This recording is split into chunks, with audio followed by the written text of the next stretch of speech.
Hello viewers, வணக்கம். ஸ்ரீ காசி செல்வம் YouTube channel Erode. நம்ம 2025 ஜூலை மாதம் 20ஆம் தேதி காசி யாத்திரை போகிறோம். அதை பற்றிய முழு விவரங்களும் இந்த வீடியோவில் நீங்கள் பார்க்கலாம். இது வரைக்கும் நம்ம காசி யாத்திரை 5 முறை போயிட்டு வந்தாச்சு. 2023லேருந்து இந்த 2 வருஷத்தில் நம்ம 5 முறை காசி யாத்திரை போயிட்டு வந்துட்டோம். ஒவ்வொரு முறையும் 20 பேர், 30 பேர், 40 பேர் இப்படின்னு போயிட்டு வந்திருக்கோம்.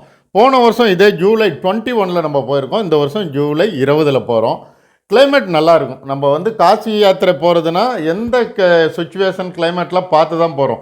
ரொம்ப வெயில் காலத்துக்கு நம்ம போகிறதில்ல, கடுமையான குளிர் காலத்துக்கும் போகிறதில்ல, கடுமையான மழை காலத்துக்கும் போகிறதில்ல. அதனால் இந்த ஜூலை மாதங்கிறது வெயில் காலம் முடிஞ்சு மழை வர்ற ஒரு சீசன் தான். இருந்தாலும் நம்ம தமிழ்நாட்டில் எப்படி ஆடி மாதம் இருக்கும் அது மாதிரி இருக்கிறோம். நல்லா ரொம்ப கடுமையான மழையெல்லாம் இருக்காது. நல்லா சுற்றி பார்க்கலாம். எல்லா கோயிலும் வரிசையில் நின்று நம்ம சுற்றி பார்க்கலாம். அதனால தான் நான் அந்த ஜூலை 20 தேர்ந்தெடுத்திருக்கிறேன். இந்த வருஷம் நீங்கள் வாங்க, அவசியம் வாங்க, என்னோட வாங்க.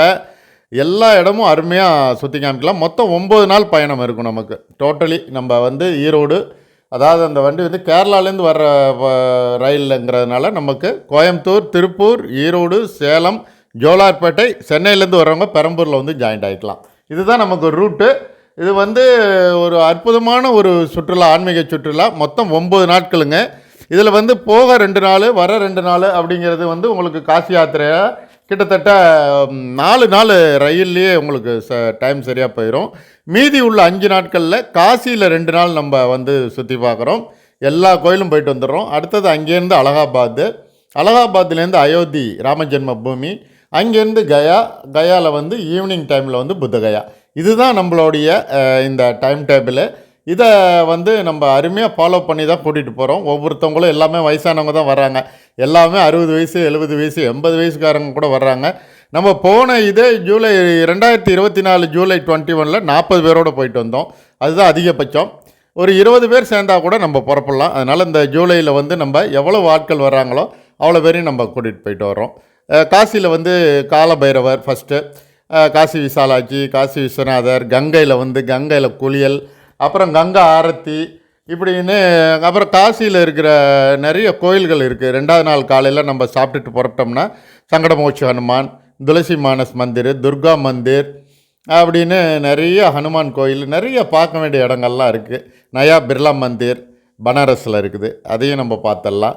அங்கே 2 நாள் முடிஞ்சோடனே அன்றைக்கி ஈவினிங் நம்ம புறப்பட்டு மறுநாள் அலகாபாத் போயிட்டோம்னா, அலகாபாத்தில் உங்களுக்கு பிரியகராஜுங்கிற அலகாபாத்தில் காலையில் திரிவேணி சங்கமம் எல்லாம் பார்த்துட்டு, அங்கே இருக்க காஞ்சி சங்கராச்சாரியா பீடம் கோயிலையும் பார்த்துட்டு, பாதாள ஹனுமான் கோயில் பார்த்துட்டு அப்படியே ரூம் கொண்டோம்னா, அப்புறம் பக்கத்தாப்பில் நம்ம நேரு, இந்திரா காந்தி பிறந்த இல்லங்கள், ஸ்வராஜ் பவன், ஆனந்த் பவன்லாம் இருக்குது. அதெல்லாம் பார்க்கலாம். அதெல்லாம் பார்த்துட்டு மறுபடியும் நம்ம அங்கேருந்து அயோத்தி போகிறோம். அயோத்தியில் ராமஜென்ம பூமி காலையில் ஃபுல்லாக பார்த்துட்டு, கோயில் பிரம்மாண்டமான முறையில் கட்டியிருக்காங்க, காண கண்கோடி வேணும்.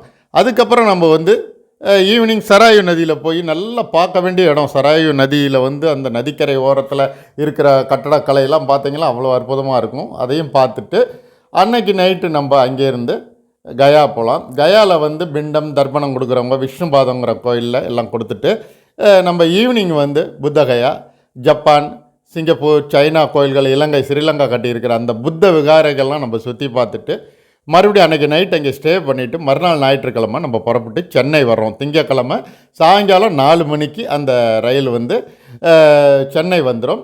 அங்கேருந்து அவங்கவுங்க ஊருக்கு நீங்கள் ஏற்கனவே ஆல்ரெடி புக்கிங் பண்ணியிருக்கிறபடி நீங்கள் ஊருக்கு போய் சேரலாம். அற்புதமான ஒரு டூரு. வாங்க, நம்மளோட இணைஞ்சுங்க. நல்ல நாட்டுக்கோட்டை நகரத்தார் சத்திரத்தில் தான் நம்ம தங்குறோம். மிக பிரம்மாண்டமான ஒரு நாட்டுக்கோட்டை நகரத்தார் மண்டபங்களில் நம்ம பொதுவான ஹாலில் தங்குறோம். நுழைவு கட்டணம், ஹால்லாம் நம்ம எல்லாமே இன்க்ளூடிங் இதில் வந்துடும் பேக்கேஜ் டூரில். அப்புறம் நீங்கள் தனியாக ஏதாச்சும் ரூம் வேணும், நாங்கள் தனியாக எடுத்துக்கிறோம், எங்களுக்கு இந்த ஹால் ஒத்து வராதுன்னா உங்கள் செலவில் நீங்கள் பார்த்துக்கணும். மற்றபடி 15 வேளை சாப்பாடு, சைவ சாப்பாடு நாட்டுக்கோட்டை நகரத்தார் சத்திரத்தில் சுட சுட உங்களுக்கு அற்புதமான ஒரு சாப்பாடு உங்களுக்கு கிடைக்கும். அதையும் நம்ம அரேஞ்ச்மெண்ட் பண்ணிட்டோம். அதுமாரி போட்டில் சுற்றி பார்க்குறது, ஆட்டோக்காரங்களில் ரொம்ப தெரிஞ்ச ஃப்ரெண்ட் ஆகிட்டாங்க. எல்லாருமே கூப்பிட்டோன்னே வந்துடுவாங்க. அந்த ஆட்டோவில் சுற்றி பார்க்குறது எல்லா செலவும் நம்ம இதிலேயே வந்துடும் கவரேஜில். அப்புறம் ரயில்வே ஸ்டேஷன்லேருந்து நம்ம ஹாலுக்கு போகிறது, ஹால்லேருந்து ரயில்வே ஸ்டேஷன் வர்றது, இத்தனையும் இன்க்ளூடிங் இதில் இந்த பேக்கேஜ் டூரில் வரும். நீங்கள் எனக்கு ஃபோன் பண்ணுங்கள், ஃபோன் நம்பரும் இதில் வந்து நான் போட்டிருக்கேன். எல்லா மேலே விவரங்கள், கட்டணங்கள், என்னென்ன டவுட் உங்களுக்கு இருக்கோ எல்லாம் கிளியர் பண்ணுறேன். அருமையாக கூட்டிகிட்டு போகிறேன். வாங்க, இந்த வாய்ப்பை பயன்படுத்திக்கங்க. நன்றி, வணக்கம். ஸ்ரீ காசி செல்வம் யூடியூப் சேனல், ஈரோடு.